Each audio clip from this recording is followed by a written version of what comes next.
Hello students, welcome to Biomentors classes online. Today we are going to start our new chapter and आज का जो अपना chapter जो start हो रहा है वो है आपका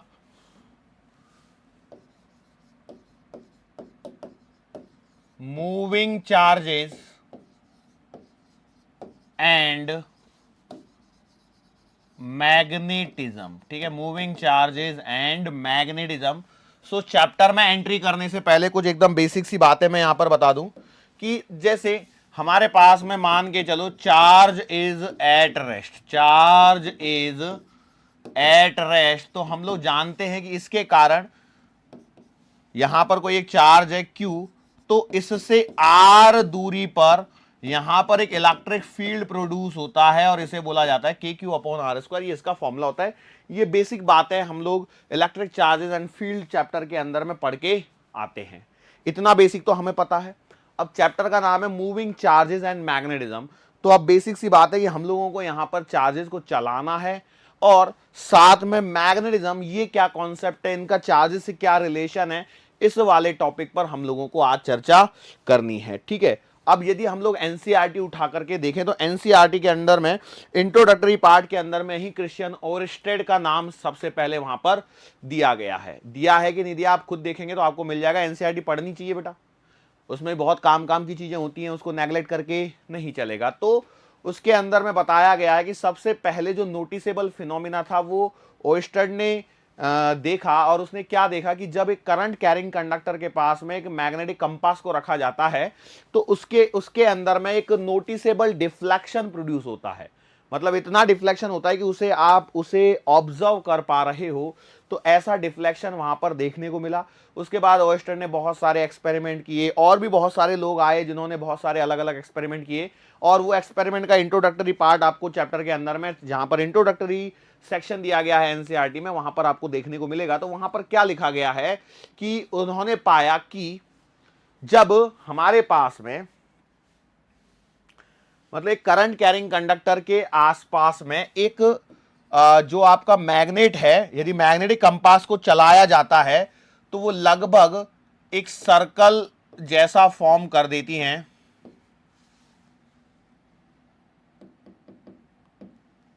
ठीक है,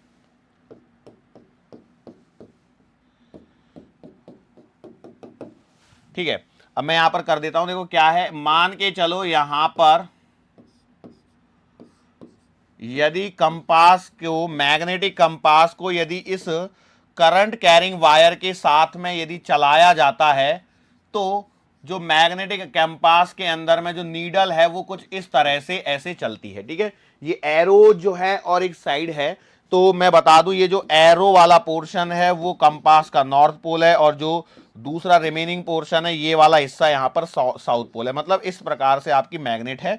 कब? जब आपका उस, और यहां पर इसका कहीं सेंटर बन रहा है। एक बात को ध्यान रखिए, मैंने क्या बोला है कि यहां पर यदि आपकी करंट कैरिंग वायर को यदि उसके अंदर में रखा जाता है तो करंट कैरिंग वायर जो है उस कंपास के पाथ का क्या बन जाती है, सेंटर बन जाती है। कुछ इस प्रकार का फिनोमिना वहां पर देखने को मिला। मतलब जैसे मान के चलिए ये आपका वो करंट कैरिंग कंडक्टर है जिसके अंदर में ऐसे ऊपर की डायरेक्शन में करंट फ्लो हो रहा है, तो मैग्नेट जो है ना, मैग्नेटिक कंपास, उसको यहां रखा तो उसने इधर डिफ्लेक्शन किया, ऐसे ऐसे घुमाते गए तो एक सर्कल बन गया, और ये जो क्या बोलते हैं करंट कैरिंग कंडक्टर वायर है ये उसका सेंटर बन रहा है। ऐसा उन्होंने देखा।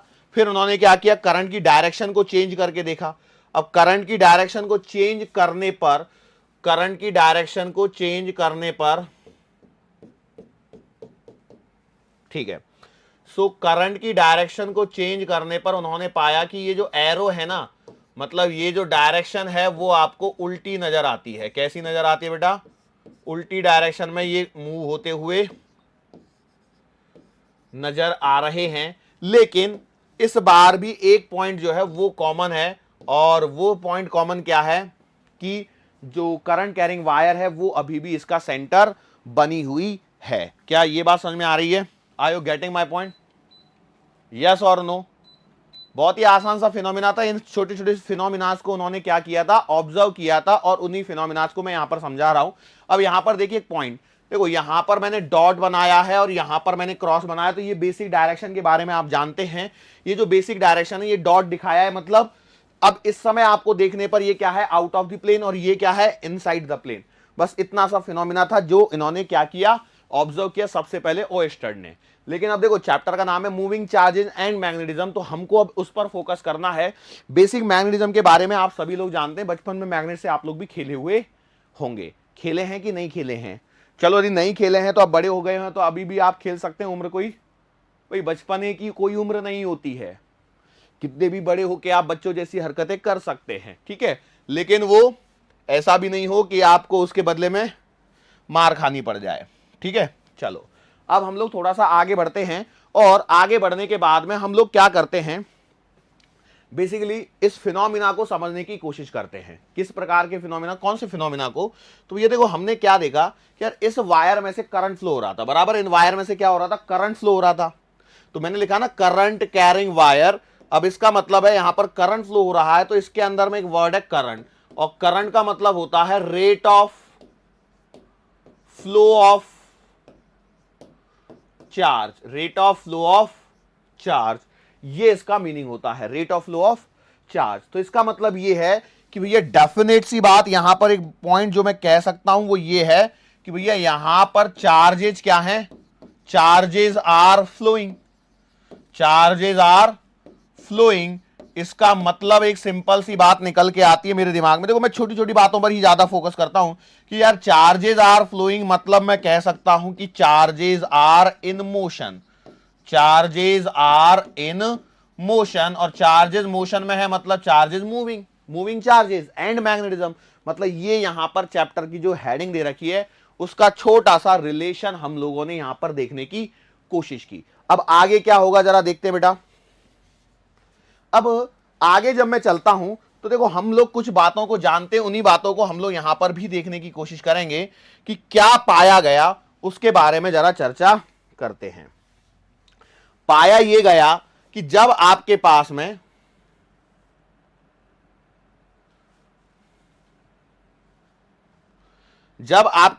कोई चार्ज होता है, और चार्ज यदि रेस्ट पर होता है तो कोई भी इलेक्ट्रिक फील्ड या मैग्नेटिक फील्ड प्रोड्यूस नहीं होता है। सॉरी गलत बोल दिया।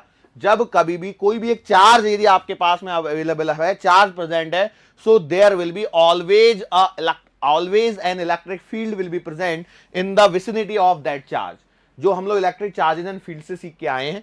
लेकिन उस समय यदि कोई चार्ज यदि रेस्ट पर है तो मैग्नेटिक फील्ड आपका प्रोड्यूस नहीं होता है, ये हमें पता होना चाहिए। When the charge is at rest electric field will be there for sure, लेकिन उस समय मैग्नेटिक फील्ड वहां पर प्रेजेंट नहीं होगा, मैग्नेटिक फील्ड क्या होगा, जीरो ही होगा। लेकिन मान के चलो यदि ऐसी सिचुएशन की हम लोग बात करें जहां पर आपका जो चार्ज है वो मोशन में आ जाए, चार्ज क्या आ जाए, मोशन में आ जाए, तो since charge is there, since charge यहां पर प्रेजेंट है तो मतलब इलेक्ट्रिक फील्ड तो होगा ही होगा, लेकिन सिंस चार्जेस चलने लग गए, charges now are in motion, so बेटा यहां पर मैग्नेटिक फील्ड भी क्या होगा, प्रेजेंट होगा। और अब इसके बाद में हमारे पास में एक और केस आता है जो हम लोग केस नंबर 3 की बात करते हैं। बेसिकली ये जो मोशन को हम लोग देखते हैं तो कभी भी आपको एक बात पता होनी चाहिए, वो बात क्या है कि ये देखो चार्जेज हैं और चार्जेस को चला रहे हैं, तो जब हम लोग मोशन से रिलेटेड बात करते हैं तो हमारे पास में हमेशा एक वर्ड आपको सिखाया गया काइनेमेटिक्स के अंदर में कि रेस्ट और मोशन ये एब्सोल्यूट टर्मिनोलॉजीज नहीं है, हमेशा ये किसी ना किसी के रेस्पेक्ट में देखी जाती हैं। तो यदि हम लोग यहां पर एक फ्रेम ऑफ रेफरेंस की बात करें और मान के चलो जो चार्ज है आपका उसकी वेलोसिटी और फ्रेम ऑफ रेफरेंस की वेलोसिटी यदि सेम हो जाए, मैंने क्या बोला, चार्ज और फ्रेम ऑफ रेफरेंस की वेलोसिटी यदि सेम हो जाए, मतलब देखो अब चार्ज भी घूम रहा है, यदि मैं ग्राउंड से देखूं तो चार्ज चल रहा है, ग्राउंड से देखूं तो वो फ्रेम ऑफ रेफरेंस भी चल रहा है, लेकिन यदि मैं इसी फ्रेम ऑफ रेफरेंस पे खड़ा हो जाऊं तो मेरे लिए चार्ज क्या हो जाएगा, रेस्ट पर हो जाएगा। तो ऐसी स्थिति में देखो चार्ज के प्रेजेंट होने के कारण इलेक्ट्रिक फील्ड तो ऑलवेज प्रेजेंट हो गया है, लेकिन मैग्नेटिक फील्ड आपका जीरो हो चुका है। क्या ये बात समझ में आई है? यदि ये छोटी सी बात आपको समझ में आई है तो अब हम लोग थोड़ा सा आगे बढ़ते हैं और इससे पॉइंट आउट कर लेते हैं कुछ चीजें हमारे पास में, इंपॉर्टेंट पॉइंट्स जो हमें चाहिए उन्हें नोट डाउन करने की कोशिश करते हैं। क्या है पहला पॉइंट, चार्ज वेदर स्टेशनरी हो या फिर इन मोशन, चार्ज रुका हुआ हो चाहे चल रहा हो, always produces N electric field, ये हमेशा बेटा अपना एक इलेक्ट्रिक फील्ड प्रोड्यूस करेगा ही करेगा। चाहे आप रिलेटिव वेलोसिटी को भी जाके देखोगे, रिलेटिवली तो वो चार्ज रेस्ट पे था, लेकिन फिर भी उसने अपना एक इलेक्ट्रिक फील्ड प्रोड्यूस किया था। लेकिन जब हम लोग मैग्नेटिक फील्ड से रिलेट करते हैं तो रिलेटिव मोशन ऑफ चार्जेस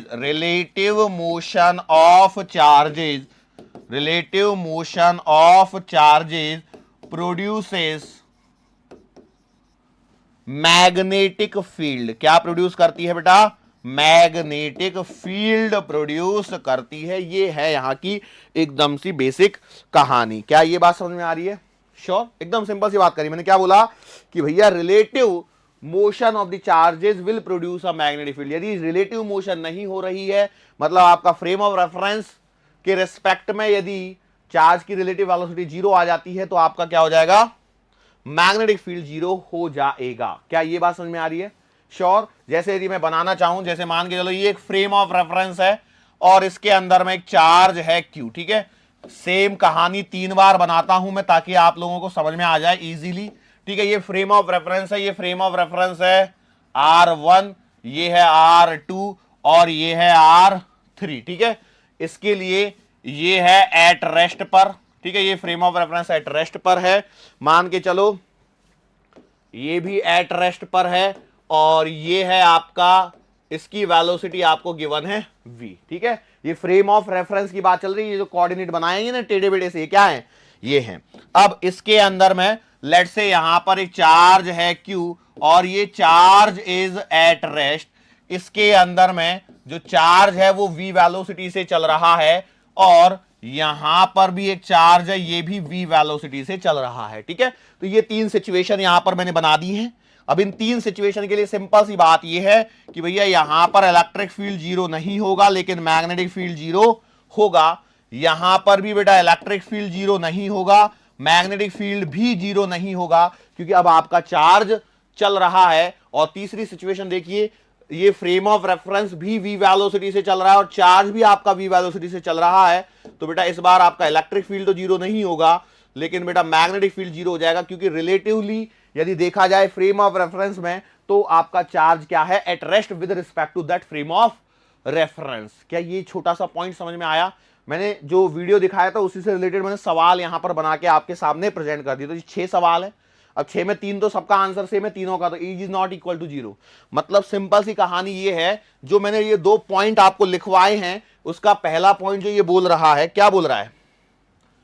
ये बोलता है कि भैया चार्ज यदि प्रेजेंट है तो इलेक्ट्रिक फील्ड तो प्रेजेंट होना ही होना है, तो उससे तो कोई डरना है ही नहीं। हाँ, ध्यान कहां पे रखना है, जब मैग्नेटिक फील्ड का सवाल हो तो भैया रिलेटिव मोशन कहीं 0 तो नहीं है, रिलेटिवली वेलोसिटी 0 तो नहीं है, इस पर आपका फोकस होना ही चाहिए, ठीक है। ओके, आगे बढ़ जाता हूं मैं। अब एक बात और सुनिए, क्या हो रहा है कि किसी भी चार्ज के कारण यदि इलेक्ट्रिक फील्ड प्रेजेंट हो रहा है, तो चाहे वो रेस्ट पे हो चाहे मोशन में हो, उसी प्रकार से यदि चार्ज चलने लग जाता है तो एक मैग्नेटिक फील्ड प्रेजेंट होता है। अब मान के चलो ऑलरेडी कहीं से पहले से इलेक्ट्रिक फील्ड या मैग्नेटिक फील्ड आ रहे हो और उसमें कोई दूसरा चार्ज पार्टिकल आ जाए, तो क्या होगा? इसको हम लोगों को एनालिसिस करना है, ठीक है। इस चीज को हम लोगों को क्या करना है? एनालिसिस करना है। तो पहला पॉइंट में इलेक्ट्रिक फील्ड से अब देखो, कुछ हद तक आपका इलेक्ट्रोस्टैटिक्स वाले टॉपिक का ही रिवीजन चल रहा है। मतलब कैसे? मान के चलो यहां पर एक इलेक्ट्रिक फील्ड है, यहां पर क्या है? एक यूनिफॉर्म इलेक्ट्रिक फील्ड प्रेजेंट है, ठीक है। और इसके अंदर में यदि मेरे पास में प्लस क्यू चार्ज का पार्टिकल है, ठीक है, प्लस क्यू लिखा है, तो आप कहेंगे इस पर बेटा फोर्स लगेगा F वेक्टर बराबर क्यू ई वेक्टर, बराबर है। ये तो हमारा फॉर्मूला है। अब इस फॉर्मूले के बेसिस पर देखो तो प्लस क्यू पर आपका फोर्स इसी डायरेक्शन में रहेगा जिस डायरेक्शन में इलेक्ट्रिक फील्ड है। लेकिन मान के चलो यदि मेरे पास में यहां पर माइनस क्यू चार्ज होता तो बेटा इस पर लगने वाला फोर्स की डायरेक्शन इधर हो जाती। क्या ये बात समझ में आ रही है? श्योर है।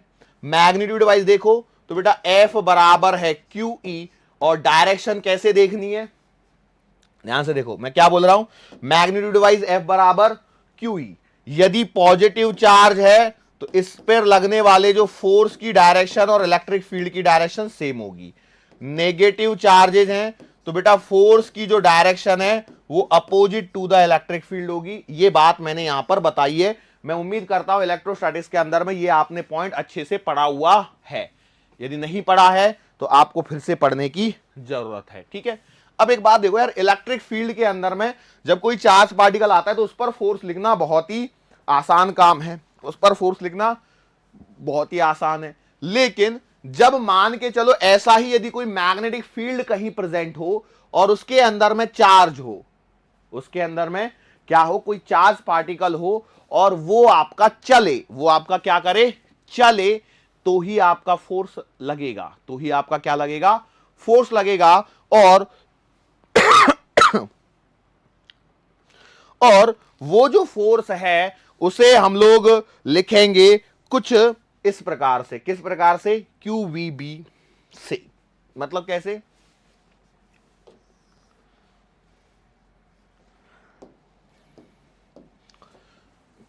when a charge Q is moving with velocity V, moving with velocity V in magnetic field B, then magnetic force is, ये कितना आता है, तो बेटा इसका आपको डायरेक्टली फॉर्मूला याद रखना है और वो है F वेक्टर बराबर Q V vector cross B vector. ये है आपका मैग्नेटिक फोर्स का फॉर्मूला। F वेक्टर बराबर FM वेक्टर बराबर, भाई force is a vector quantity, तो आपको वेक्टर में उसके बारे में पता होना चाहिए। तो Q V vector cross B vector, इसका डेरिवेशन हमारे सिलेबस के पार्ट नहीं है तो हम लोगों को उसे देखने की जरूरत भी नहीं है। तो आपको उसे पता होना चाहिए कि ये एक फोर्स वेक्टर क्वांटिटी है। ठीक है, ओके, चलो अब इसको यदि मैं लिखता हूं मैग्नीट्यूड वाइज तो मैं लिखूंगा FM बराबर QVB साइन थीटा। यस और नो, ये क्या है, ये है आपका मैग्नेटिक फोर्स। ये क्या है आपका मैग्नेटिक फोर्स है जिसके बारे में हमें पता होना चाहिए। यस और नो, आपने बोला ठीक है सर जी। अब इससे देखो कुछ छोटे छोटे से कंक्लूजन निकालूंगा मैं, वो आपको पता होना चाहिए। वो क्या है, सबसे पहला कंक्लूजन यदि मुझे इसको देख के नजर आता है तो वो आता है ये तो क्रॉस प्रोडक्ट है। ये क्या है, एक क्रॉस प्रोडक्ट है और क्रॉस प्रोडक्ट को मुझे सॉल्व करना आता है, जिसे मैं राइट हैंड रूल से बहुत ही इजीली सॉल्व कर सकता हूं। ऐसा ऐसा हाथ करना होता है और मैं आसानी से इन सारी चीजों को कर पाता हूं। क्या ये बात समझ में आ रही है आप लोगों को, यस और नो? पहले बताइए फटाफट से, आप समझ पा रहे हैं कि नहीं समझ पा रहे हैं? V vector cross B vector क्या आप सॉल्व कर सकते हैं, नहीं कर सकते हैं? बिल्कुल कर सकते हैं। अब वेक्टर फॉर्म में जब लिखा है, देखो मैं एक बात यहां पर हमेशा से आपको बताते चल रहा हूं, जहां पर भी वेक्टर्स हैं तो वहां पर हमेशा in vector form charge is taken with sign. मतलब चार्ज को हमेशा क्या लेना है, साइन के साथ में लेना है।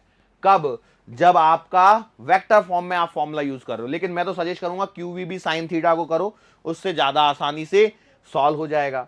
अब राइट हैंड रूल लगाने का तरीका क्या है, क्या ये मुझे एक बार बोल के देना पड़ेगा? तो उसको मैं समझा रहा हूं। मान के चलो एक आपके पास में C वेक्टर बराबर A vector cross B vector है, तो भैया राइट हैंड रूल लगाने का तरीका है, पुट योर राइट हैंड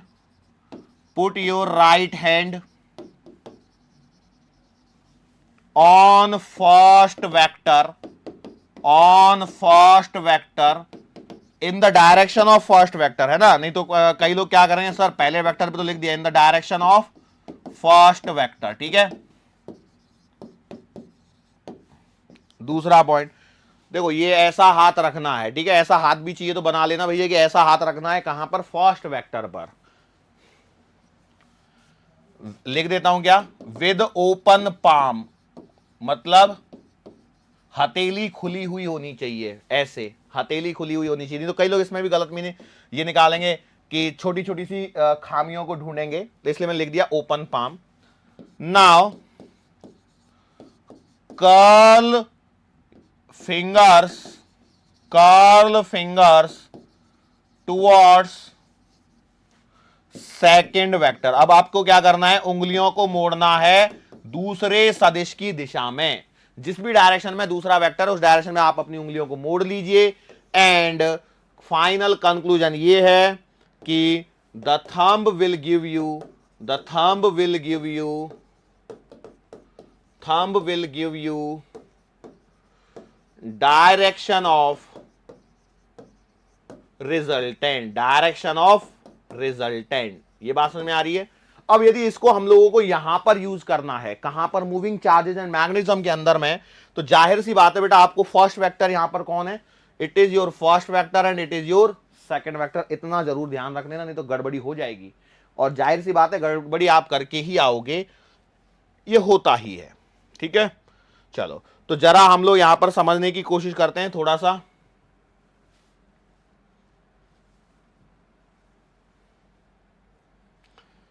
देखो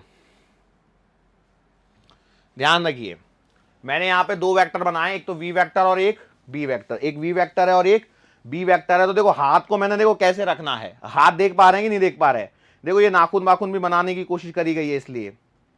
अब देखो ये हाथ को रख दिया आपने फर्स्ट वेक्टर में और आपको V vector cross B vector चाहिए, तो देखो मैं इसलिए इसको अलग अलग जगह घुमा रहा हूं। देखो ये अंगूठा ऐसे ऐसे घुमा रहा हूं, देखो एक जगह नाखून भी एक जगह नहीं है ना नाखून, तो समझ में आ रहा है, इसके नीचे शेडो है। तो देखो कैसे किया, फर्स्ट वेक्टर की डायरेक्शन में हाथ को रखा और देखो सी, फर्स्ट वेक्टर ऐसे था ना और सेकंड ऐसा था, तो मैंने हाथ को ऐसे रख के ऐसे घुमाया, तो ये जो अंगूठा आ रहा है that will give the direction. एक और थोड़ा सा ध्यान से देखिए वापस से, ठीक है। देखो मैं वापस यहां पे रखा, इसको जरा इधर घुमा लिया। अब देखो ऊपर से नाखून दिख रहे होंगे, मैंने हाथ को ऐसे अलग अलग डायरेक्शन में लेके गया। अब मैंने पाया कि अब मेरा हाथ प्रॉपरली अलाइंड है फर्स्ट वेक्टर की डायरेक्शन में।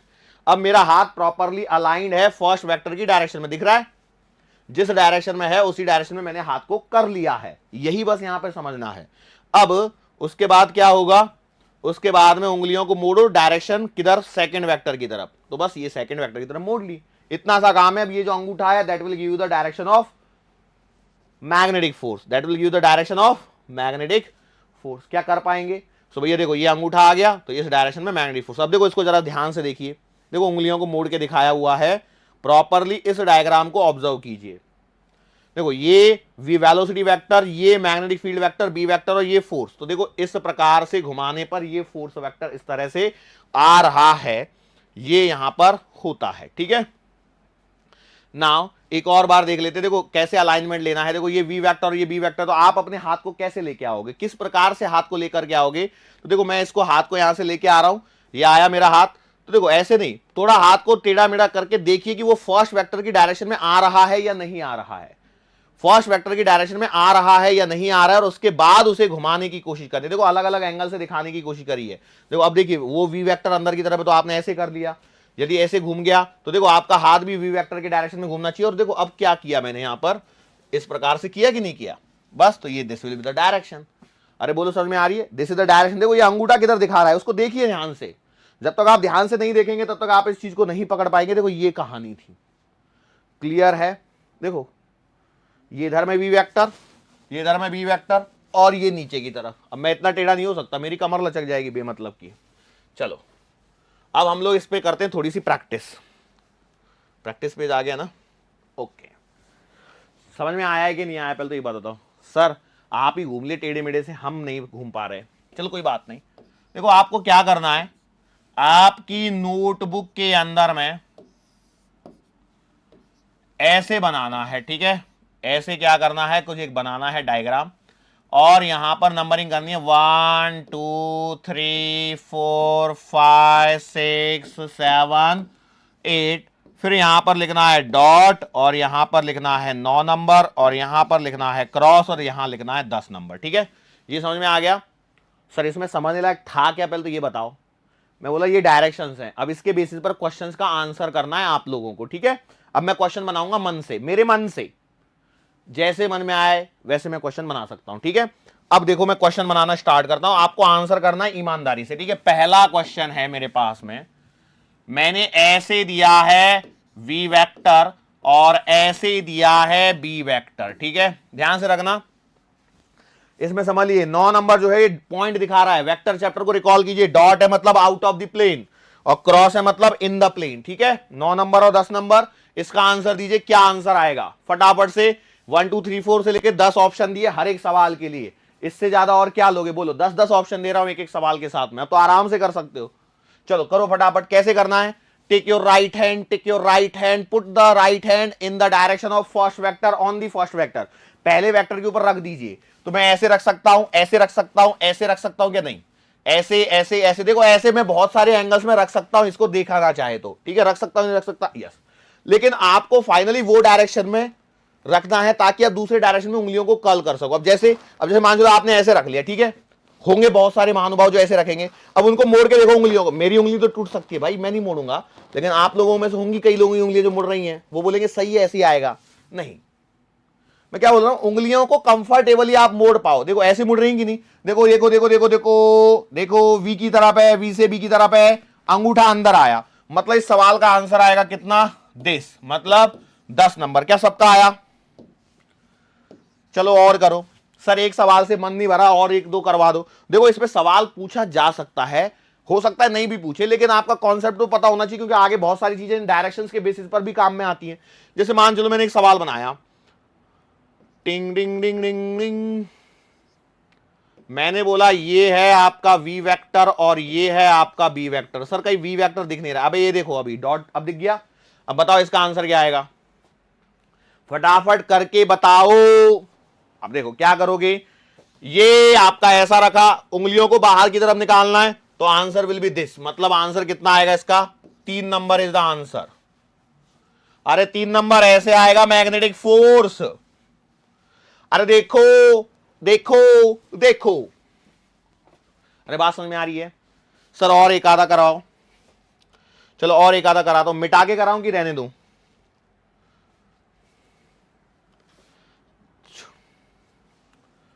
मान के चलो यहां पर है क्वेश्चन नंबर 3 होगा, ये मेरे पास में एक ऐसा है, और मान के चलो यहां पर v वेक्टर दिया गया है, यहां पर b वेक्टर दिया गया। चलो आप चालू कर लो तब तक। अब मैं अगले सवाल में क्या कर रहा हूं, यहां पर ही ऐसे दिया है, लेकिन इस बार b वेक्टर ऐसा है और v वेक्टर ऐसा है। चलो और आगे करता हूं मैं, मान के चलो ऐसे और ऐसे कर दिया है, ये v वेक्टर है, ये b वेक्टर है। छठवा और करवा लो मेरे से, ये b वेक्टर है और ये वाला यहां पर v वेक्टर है। लो भाई हो गए, इतने सवाल बहुत हैं। अब देखो डायरेक्शन हाथ घुमाना आना चाहिए, फटाफट फटाफट करके दिखाओ। बोलो इसका आंसर कितना आ रहा है सबका। देखो आपने v वेक्टर तो ऐसा है, बाहर की तरफ है भाई, देखो v वेक्टर की तरफ बाहर है, तो आपने ऐसे किया। अब आपको इसको ऐसे लाके देखो ऐसे रख दिया मैंने हाथ को, और ऐसे घुमाना पड़ेगा, तभी तो ये v की तरफ घूमेगा। बाहर उंगलियां हैं, देखो ये मेरी उंगलियां बाहर आ रही है कि ऐसे, देखो इस जगह पे करके, और यहां से मैं ऐसे घुमा रहा हूं, यहां से मैं ऐसे घुमा रहा हूं, तो दिस इज द डायरेक्शन, मतलब ये आपके मैग्नेटिक फोर्स की डायरेक्शन आएगी, जिसका नंबर कितना दिया गया है, 6 नंबर। तो दिस इज द आंसर। चलो इसमें देखो क्या होगा, इसमें पहले पहले ऐसा रखा है, और फिर देखो मैग्नेटिक फील्ड बाहर है, तो आपको उंगलियों को ऐसे घुमाना है, आपको उंगलियों को ऐसे घुमाना है, मतलब this will be the answer.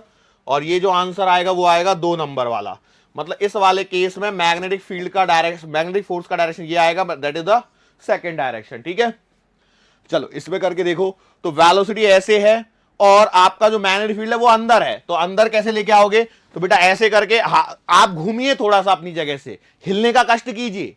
ये ऐसे किया और अंदर घुमाना है उंगलियों को, तो ऐसे आएगा, ऐसे आएगा, मतलब आपका जो मैग्नेटिक फोर्स का डायरेक्शन है ये ऐसे आएगा, मतलब इसका आंसर आएगा 3 नंबर। ऐसे इसको देखिए, इसमें क्या है, तो वेलोसिटी बाहर है, तो आपने बाहर कर दिया, और मैग्नेटिक फील्ड अंदर है, तो बेटा नीचे है, सॉरी, देखो वेलोसिटी बाहर है, ध्यान से देखिए, वेलोसिटी बाहर है, मैंने बाहर कर दी उंगलियों को, उंगलियां आपकी तरफ दिख रही हैं, और आपको उंगलियों को किधर मोड़ना है, towards magnetic field, magnetic field की तरह डाउनवर्ड, तो उंगली ऐसे मुड़ेंगी, तो अंगूठा अभी भी ऐसे आया, मतलब इस बार भी मैग्नेटिक फील्ड का जो आंसर है वो इसी डायरेक्शन में, और आंसर इज 3।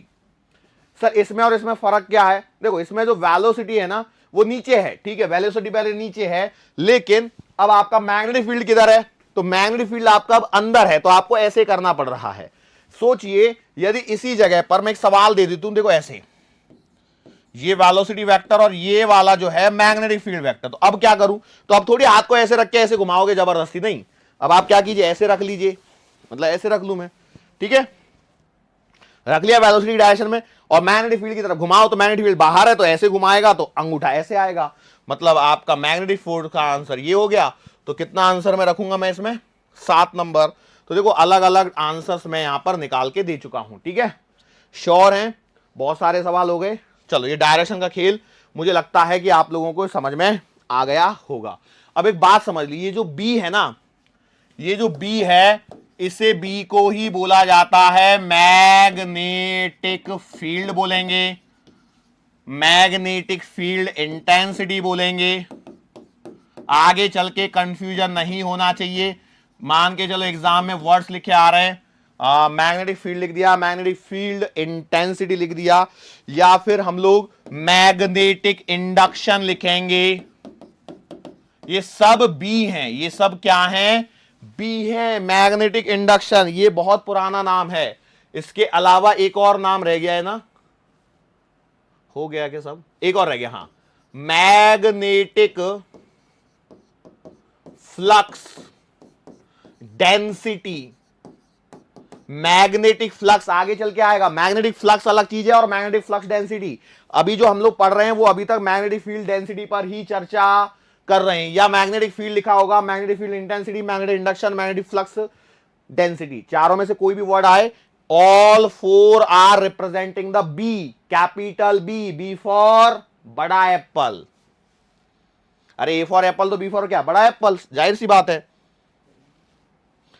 सर ऐसी एबीसीडी आप कहां से सीख के आए? क्या फर्क पड़ता है कहां से सीख के आए? कहीं ना कहीं तो हमने भी सीख ही ली, ठीक है, श्योर।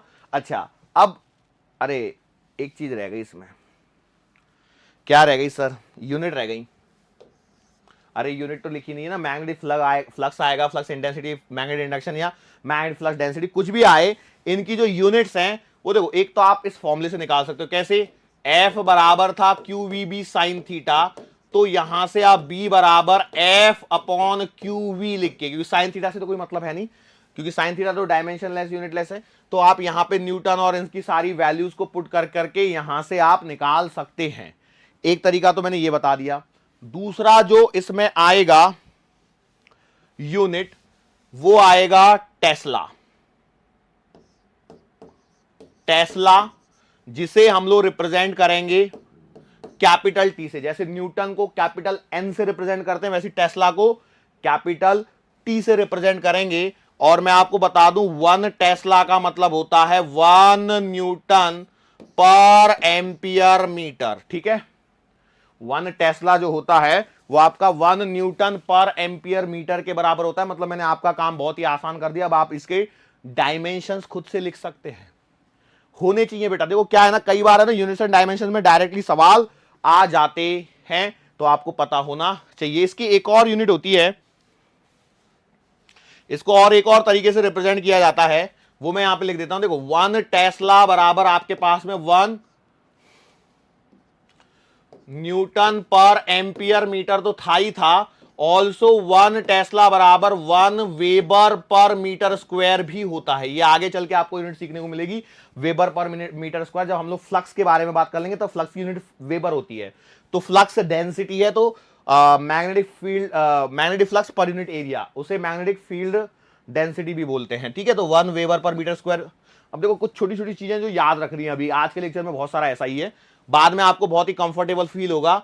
इसके अलावा एक बात याद रखना, इसकी एक यूनिट होती है गॉस। बॉस नहीं बोल रहा हूं, गॉस है। कई लोगों को तो यही समझ में नहीं आया ये क्या लिख दिया, GAUSS, ठीक है, गॉस। अब तो आसान है, 10 टू द पावर 4 गॉस। तो ये यूनिट्स पता होनी चाहिए। अब देखो क्या नया टॉपिक पे शुरुआत कर रहे हैं, तो इसलिए हम लोग बहुत सारी छोटी छोटी चीजों के बारे में कंसीडर करते हुए चल रहे हैं, ठीक है। ये पूरा जो था ना वो मैग्नेटिक फोर्स का था। ये पूरा कॉन्सेप्ट किसके रिगार्डिंग था? क्या बोलते हैं इसको, मैग्नेटिक फोर्स से रिलेटेड था। लेकिन अब देखो हमारे पास में यदि कोई चार्ज पार्टिकल है और उस पर इलेक्ट्रिक फील्ड भी लग सकता है, सॉरी इलेक्ट्रिक फोर्स भी लग सकता है और मैग्नेटिक फोर्स भी लग सकता है, नहीं लग सकता है, यस। सो कंबाइनली यदि मैं बात करता हूं,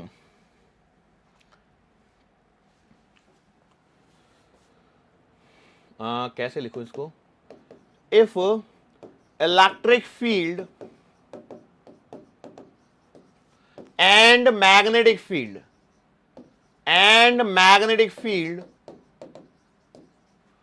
बोथ आर प्रेजेंट, मान के चलो किसी जगह पर दोनों चीजें प्रेजेंट है, इलेक्ट्रिक फील्ड भी प्रेजेंट है और मैग्नेटिक फील्ड भी प्रेजेंट है, इलेक्ट्रिक फील्ड भी प्रेजेंट है और मैग्नेटिक फील्ड भी प्रेजेंट है, तो किसी चार्ज पार्टिकल पर जो v वेलोसिटी से चल रहा है उस पर इलेक्ट्रोस्टैटिक फोर्स तो आपका बन जाएगा q इंटू ई वेक्टर, और मैग्नेटिक फोर्स जो है वो बन जाएगा q v vector cross b vector, बराबर है। लेकिन हम लोग जानते हैं force is a vector quantity, तो हम लोग एक नए फोर्स के बारे में बात कर सकते हैं, नेट फोर्स, जिसे हम लोग कह दूंगा, और ये आएगा क्यू ई वेक्टर प्लस का Q V vector cross B vector, सही है क्या। अब देखो V vector cross B vector को सॉल्व करके भी वेक्टर ये आता है, electric field itself is a vector, तो यहां से मेरे पास में एक नए फोर्स के बारे में बात करेंगे। इसे मैं वैसे तो नेट फोर्स लिख रहा हूं, लेकिन इस फोर्स को, इस नेट फोर्स को बोला जाता है लॉरेंट्ज फोर्स। क्या बोला जाता है, लॉरेंट्ज फोर्स बोलते हैं, LORENTZ, स्पेलिंग चेक कर लेना बेटा, लॉरेंट्ज फोर्स। और ये लिख सकता हूं मैं, Q को कॉमन निकाल लिया, E vector cross, sorry E vector plus V vector cross B vector. अब देखो इस पे मैं न्यूमेरिकल नहीं करा रहा हूं, लेकिन आप समझदार हैं कि कितने आसान न्यूमेरिकल होंगे। वेलोसिटी वेक्टर देगा, मैग्नेटिक फील्ड वेक्टर देगा और इलेक्ट्रिक फील्ड वेक्टर देगा, क्यू ये क्या बोलते हैं, क्यू चार्ज की वैल्यू देगा, आपको पुट करना है, सॉल्व करना है।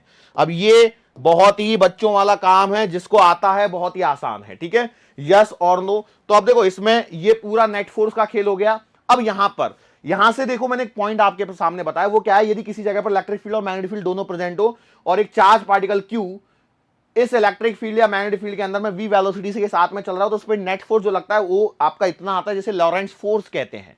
लेकिन मैंने स्पेसिफिकली यदि मैं बात करूं तो मैंने चार्ज पार्टिकल की इस चार्ज पार्टिकल की मैग्नेटिक फील्ड के अंदर में मोशन पे चर्चा अभी तक नहीं करी है, तो वो मुझे डिटेल में पढ़नी पड़ेगी, तभी मैं कुछ और चीजों के बारे में कंक्लूजन निकाल पाऊंगा। लेकिन उससे पहले एटलीस्ट आपको ये तो पता होना चाहिए, क्योंकि इस पर यदि सवाल बनेगा तो एकदम सिंपल सा सवाल बनेगा। इस पर यदि सवाल बनेगा तो एकदम सिंपल सा सवाल बनेगा, जैसे बोल दिया कि भैया velocity of a charge particle they the 2i cap plus 3j cap, it is moving in an electric field of I cap minus j cap, and where the magnetic field is given as j cap plus का 2k cap, और charge दे रखा है आपको 1 coulomb, ठीक है। तो बताओ इस पर लॉरेंट्ज फोर्स आप कैलकुलेट कर सकते हो या नहीं कर सकते। वही तो सर परेशानी है, हमें अपने आप पर तो कॉन्फिडेंस है ही नहीं, कॉन्फिडेंस तो कभी का जा चुका है, कहां गया है वो तो सर हम नहीं बता सकते। चलो ठीक है, करो, कैसे करना है। तो भैया देखो v vector cross b vector को आपको सॉल्व करना है, तो आपको लिखना पड़ेगा i cap j cap k cap. पहले v वेक्टर, तो ये आएगा 2 3, k कैप नहीं है तो 0, b वेक्टर में देखिए ये 0 आएगा, ये 1 आएगा और ये आएगा 2, सही है।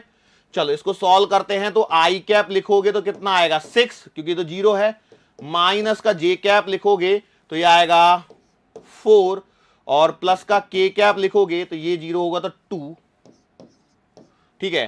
तो बेटा v vector cross b vector की वैल्यू आपको निकालते आनी चाहिए। अब यदि ये वैल्यू नहीं निकालते आई तो बहुत परेशानी है बेटा फिर तो बोलो कितना आ जाएगा, 6i कैप माइनस का 4j कैप प्लस का 2k कैप, ठीक है, ये इतना लिख दिया। अब आपको चाहिए, यदि मैग्नेटिक फोर्स चाहिए तो मैग्नेटिक फोर्स आएगा q v vector cross b vector, ठीक है। तो बेटा q की वैल्यू तो 1 कूलम दे रखी है, ताकि कोई परेशानी ही नहीं हो, तो ये आंसर आएगा 6i कैप माइनस का 4j कैप और प्लस का 2k कैप। अच्छा, what about the value of electrostatic force, बताओ फटाफट। तो आप बोलोगे इलेक्ट्रोस्टैटिक फोर्स जो आएगा वो कितना आएगा, q इंटू ई वेक्टर। अब देखो q तो 1 है, तो इलेक्ट्रिक फील्ड जो है वही आंसर आ जाएगा, आंसर आएगा i कैप माइनस का j कैप, ठीक है। अब आपको क्या चाहिए, लॉरेंट्ज फोर्स। तो बेटा लॉरेंट्ज फोर्स का मतलब क्या है, दोनों का एडिशन। भाई लॉरेंस फोर्स क्या है, magnetic force plus electrostatic force, तो दोनों फोर्सेस को ऐड कर लो तो मैं लिख सकता हूं एफ नेट या फिर लॉरेंस फोर्स की वैल्यू आएगी कितनी, 6i और i 7i कैप, और देखो -4j -j मतलब माइनस का 5j कैप और प्लस का 2k कैप। क्रॉस चेक जरूर कर लेना, यदि कहीं मैं जल्दबाजी में कुछ इधर उधर लिख दिया हूं तो उसको क्रॉस चेक जरूर करते चलना बेटा। वैसे मैं लिख दिया 7i cap -5j cap plus का 2k कैप। क्लियर। अच्छा इसका मैग्नीट्यूड चाहिए तो मैग्नीट्यूड निकाल लो। अरे वेक्टर का मैग्नीट्यूड निकालना किसको नहीं आता है बताओ, जिसको नहीं आता है उसने क्या करना चाहिए, याद है ना, ऐसे करते हैं हम लोग, क्या करते हैं, मैं नहीं बोलूंगा। चलो अब यहां पर हम लोग बात करते हैं, मान के चलो conditions when magnetic force is 0। बताओ वो कौन कौन सी कंडीशन है जब आपका मैग्नेटिक फोर्स 0 हो सकता है। तो इसके लिए आपको रेफर क्या करना है भैया, मैग्नेटिक फोर्स बराबर होगा Q into V vector cross B vector. ठीक है, तो पहली कंडीशन आप लगा सकते हो, पहला condition charge is 0, charge is 0। इसका मतलब यह है कि यदि कोई चार्जलेस या न्यूट्रल पार्टिकल है तो उस पर मैग्नेटिक फील्ड कभी आएगा ही नहीं। तो किसी चार्जलेस या न्यूट्रल पार्टिकल को मैग्नेटिक फील्ड डिफ्लेक्ट नहीं कर सकता है। तो इसका मतलब यह है कि क्या अल्फा पार्टिकल को मैग्नेटिक फील्ड डिफ्लेक्ट कर सकता है, यस कर सकता है क्योंकि अल्फा पार्टिकल पे चार्ज है। क्या बीटा पार्टिकल को कर सकता है, यस कर सकता है। तो ये यहां से बन रहा है, ये सारी चीजें यहां से बन रही हैं जो मॉडर्न फिजिक्स में आती हैं, some basic concepts of chemistry में भी पढ़ते हैं। चलो दूसरा पॉइंट ये है कि चार्ज इज एट रेस्ट, ऐसा हो जाए तब भी ये पॉसिबल है, मतलब v बराबर 0 होने पर। भाई वेलोसिटी यदि 0 है चार्ज की, चार्ज चल ही नहीं रहा है तो उस पर भी मैग्नेटिक फील्ड क्या हो जाएगा, सॉरी मैग्नेटिक फोर्स क्या हो जाएगा, 0 हो जाएगा। तीसरा बिंदु, और सोचो क्या हो सकता है, यदि मैं इसको ध्यान से देखूं तो इसको मैं लिख सकता हूं Q V B sine theta, ऐसे लिख सकता हूं, नहीं लिख सकता, यस और नो। तो इसका मतलब है कि थीटा बराबर 0 डिग्री हो जाए या फिर 180 डिग्री हो जाए। क्यों, देखो थीटा 0 हो जाएगा तो साइन 0 0, तो पूरा 0 हो जाएगा, या 180 रखूंगा तो भी 0 हो जाएगा। इसका मतलब यह है, थर्ड कंडीशन है, थीटा 0 हो या 180 डिग्री हो। मतलब इसको यदि मुझे डिटेल में लिखना है तो मैं बोलूंगा if charge particle moving parallel to magnetic field, यदि कोई चार्ज पार्टिकल मैग्नेटिक फील्ड के पैरेलल डायरेक्शन में चल रहा है तो उस पर लगने वाला जो फोर्स है वो आपका क्या आएगा, 0 आएगा। लेकिन यदि मान के चलो पैरेलल नहीं चलेगा तो परपेंडिकुलर भी चल सकता है, तो उस केस में हम लोगों को उस मोशन को अभी तक एनालाइज करना बाकी है, यस और नो।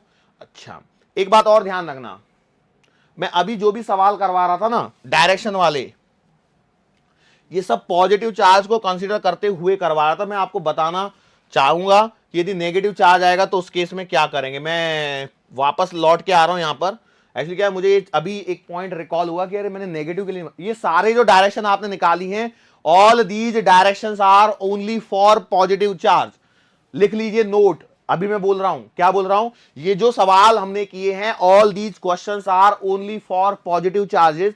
लेकिन यदि कोई नेगेटिव चार्ज का सवाल आता है तो पहले माइनस साइन को दिमाग में से निकाल लीजिए, पॉजिटिव के लिए डायरेक्शन को कैलकुलेट कर लीजिए और फिर उसे एग्जैक्टली रिवर्स कर दीजिए। मतलब कैसे, यदि 3 आई तो आंसर विल बी 7, 1 आई तो आंसर विल बी 5, 9 आया तो आंसर विल बी 10। मतलब देखो कैसे, देखो ये जो डायरेक्शन है ये है मेरे पास में प्लस क्यू चार्ज के लिए, मान के चलो यदि माइनस क्यू चार्ज के लिए मुझे इसी सवाल को करना है, same question for minus Q. देखो ध्यान से सुनो, मैं वापस आया हूं यहां पे लौट के क्योंकि मेरे को दिमाग में अचानक से पॉइंट क्लिक हुआ कि ये पॉइंट मैंने बताया नहीं है। तो क्या करना है आपको, पहले पॉजिटिव मानते हुए आंसर निकाल लीजिए और जो भी आंसर आया है उसका उल्टा कर दीजिए। मतलब फॉर नेगेटिव या minus Q answer will be what, this 9।